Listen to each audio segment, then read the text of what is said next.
যার বউ তার কার হাজার সুন্দরী হলো কার পছন্দ হয় বল, নিজের বউ কারোর পছন্দ হয় না। তুই আয়, ওইসব ভিডিও কম করলে কি চল। এই ডায়লগটা তুই দেবো এটা যখন কি ওই নিয়ে ভিডিওটা এসেছিস? করবো। তুই এটা কি করতে নিস? ভিডিও বানাবো চ। এখন তুই ভিডিও বানাবি? হ্যাঁ। আচ্ছা, তুই এতক্ষণ ধরে কি নিয়ে ডায়লগ দিচ্ছিলিস? চুপ কর। আমি তোকে জিজ্ঞেস করতে এসেছিলাম যে আমাকে সেজে সুন্দর করে কেমন লাগছে। ভালো তো লাগছে না। ভালো লাগছে না মানে কোন দিন তোর ভালো লাগে?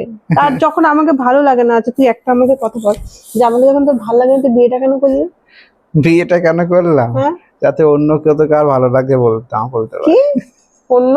যাতে অন্য কেউ আর তোকে ভালো লাগছে না বলতে পারে। অন্য কেউ তো সবাই বলে, তুই ছাড়া এই পৃথিবীতে দুনিয়ার সব লোক আজ অব্দি কেউ বলেনি আমাকে আমি যে যেদিন আমাকে ভালো দেখতে লাগছে খারাপ বলবো লাগছে। সেদিন ভাবি সত্যি মানে অন্যরকম ভালো লাগা। আরে নিজের বড়েরা কখনো বলে না আমার বউ না খুব সুন্দরী, হাজার সুন্দরী বউ পেলে ওদের মুখ থেকে কেন বেরোবে না আমার বলবে বউ না? সুন্দরী। সুন্দরী তো অন্যের বলবে। বউকে বাবা দেখেছো ওর বউটা, উফ বাবা চকচক চকচক করছে, কত গ্ল্যামার, কত সুন্দর